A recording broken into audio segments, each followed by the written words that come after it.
Hello students, I am Rakesh Kumar and I welcome you to my YouTube channel English Made Easy with RK।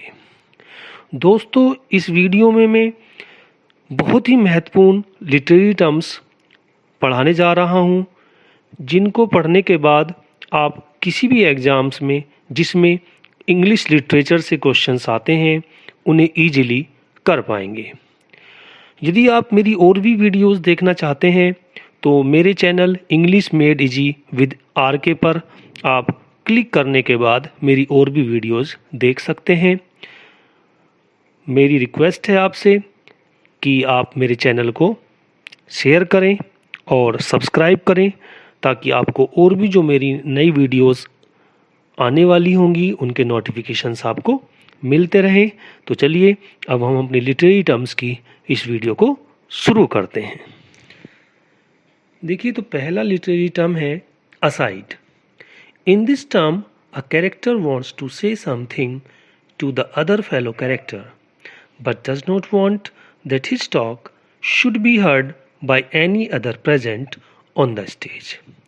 यानी कि इस term में जो character है वो दूसरे चरित्र को कुछ कहना चाहता है, लेकिन साथ साथ ये भी चाहता है कि उनके बीच जो बात हो वो स्टेज पर उपस्थित अन्य किसी भी व्यक्ति को सुनाई ना दे।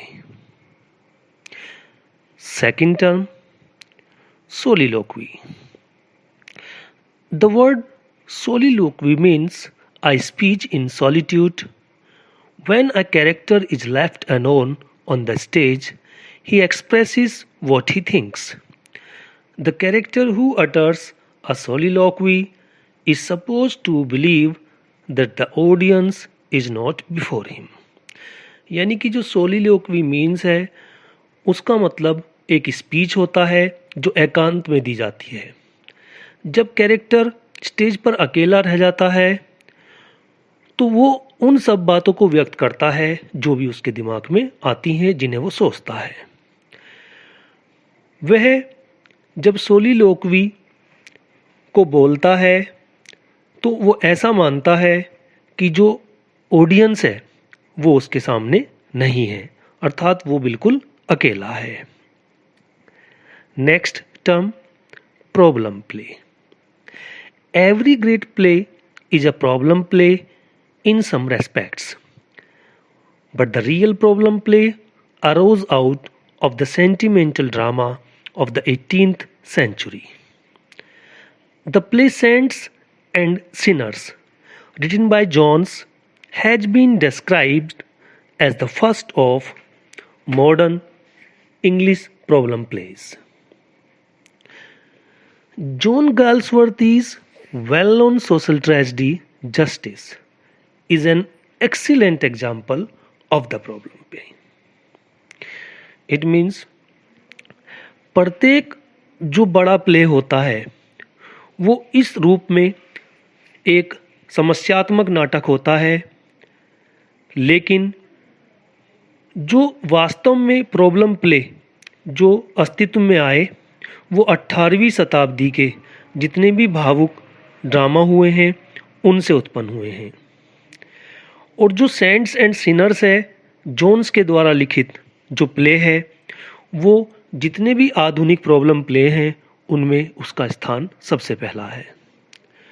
जॉन गैल्सवर्दी द्वारा लिखा गया एक सोशल ट्रेजेडी जिसका टाइटल है जस्टिस, वो वास्तव में प्रॉब्लम प्ले का सबसे बेहतरीन उदाहरण है।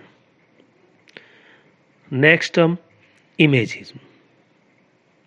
The term imagism was coined by Ezra Pound. According to Ezra Pound, an image is that which presents an intellectual and emotional complex in an instant of time.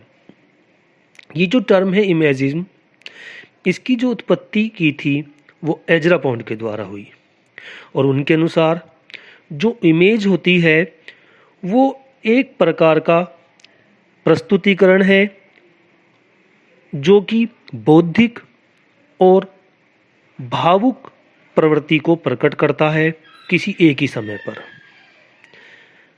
Next term symbolism.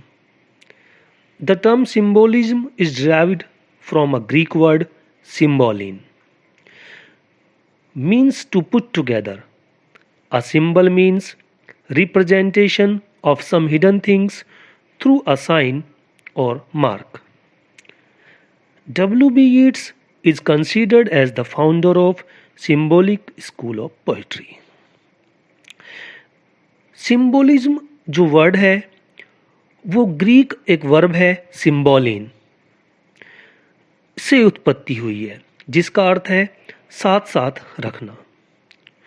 और जो symbol है वो एक तरह का प्रस्तुतिकरण है उन सभी छुपी हुई चीज़ों का जिनका प्रस्तुतिकरण किसी चिन्ह द्वारा किया जाता है। और W.B. यीट्स को सिंबॉलिक स्कूल ऑफ पोएट्री का सबसे पहला फाउंडर माना जाता है।